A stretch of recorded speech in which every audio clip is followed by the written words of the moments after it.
उत्तर प्रदेश के बागपत में eastern peripheral expressway पर भीषण हादसा हो गया, जिसमें करीब 30 गाड़ियां आपस में टकरा गई।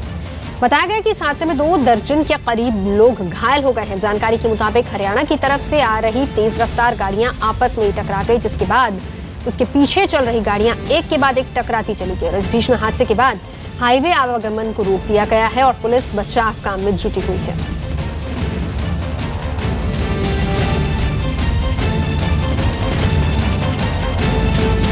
पैसा हुआ आगे 1-2 गाड़ी एक्सीडेंट हुआ था। हम ऐसा आ रहे थे पीछे से, वो ड्राइवर लोग ऐसा ब्रेक मार दिया, थोड़ा आगे का गाड़ी में धक्का लग गया। उसके बाद में कुछ नहीं हुआ, पीछे से आ गया और गाड़ी मार दिया। अजीत हमारे सहयोगी जुड़ चुके हैं। अजीत, क्या वजह, क्या तेज रफ्तार वजह सामने आ रही है या फिर कोहरे की वजह से हादसा हुआ है?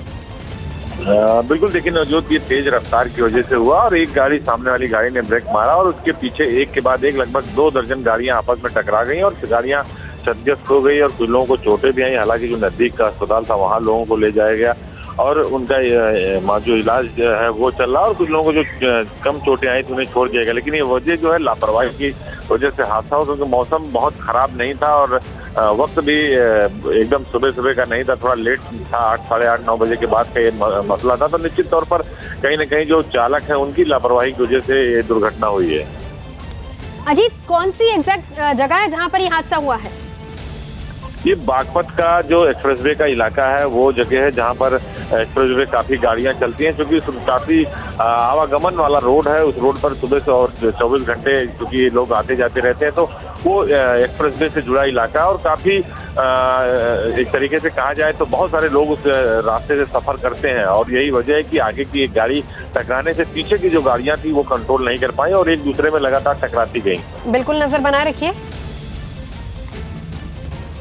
उत्तर प्रदेश के फर्रुखाबाद में युवा महोत्सव में हंगामा हो गया। युवा महोत्सव में मिस यूपी प्रतियोगिता का आयोजन किया गया था, जिसमें प्रतियोगिता के जजों ने मिस यूपी का खिताब आकांक्षा तिवारी नाम की प्रतियोगी को दे दिया है। लेकिन इसी पर दूसरी प्रतियोगी हर्षिता दुबे ने कड़ी आपत्ति जताई और इस दौरान खिताब नहीं मिलने से भड़की हर्षिता दुबे ने कार्यक्रम में जमकर हंगामा किया। हंगामे की जानकारी मिलने के बाद पुलिस भी मौके पर पहुंची। वहीं हर्षिता की कार्यक्रम के आयोजकों से पुलिस के साथ बहस भी हो गई। हंगामा बढ़ता देख आयोजकों ने आकांक्षा से खिताब लेकर हर्षिता को दे दिया।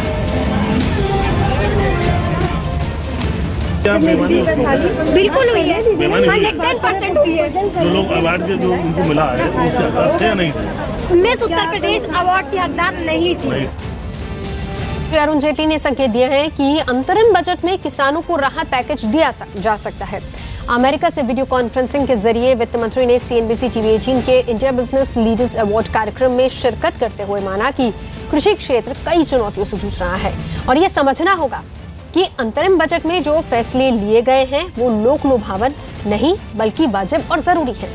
हालांकि उन्होंने ये भी साफ किया कि फिलहाल वो बजट से जुड़े किसी फैसले के बारे में नहीं बता सकते हैं, लेकिन इतना जरूर है कि आंकड़ों के मुताबिक कृषि क्षेत्र कई मुश्किलों से जूझ रहा है। Whether it's a situation like a natural calamity or it's a situation like a drought, for instance, or it's a situation like a stress in a particular sector. Now, these are all areas which can't be considered any form of populist expenditure. Now, markets will never understand if you just act for the sake of populism. But if it is a larger interest because of a compelling situation that develops, I think that's a rational, logical thing which markets will also tend to understand. वित्त मंत्री अरुण जेटली ने CNBC TV 18 के India business leaders award कार्यक्रम में विपक्ष पर भी जमकर निशाना साधा।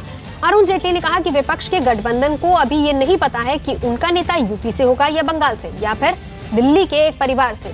साथ ही वित्त मंत्री अरुण जेटली ने गठबंधन के लिए एक साथ आए नेताओं और पार्टियों को नवाब ऑफ नेगेटिविटी करार दिया और दावा किया कि 2014 की तरह जनता एक बार फिर से बीजेपी और बीजेपी के नेतृत्व पर भरोसा करेगी।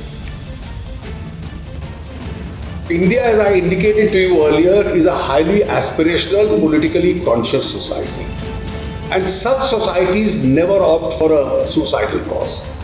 They'll opt for a tried and tested established leadership.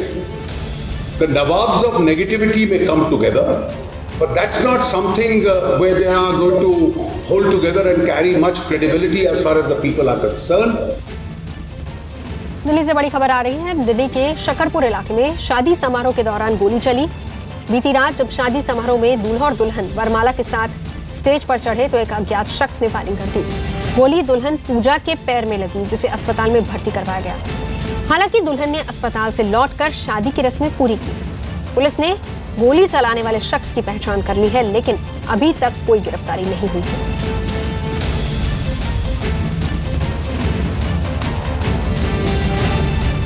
आपकी शादी थी आज, क्या हुआ पूरा बताइए, क्या हुआ, कैसे क्या हुआ, गोली चली, क्या हुआ? मैं तो स्टेज से नीचे आई जब गोली चली। अच्छा, अभी आप ठीक हैं? ठीक।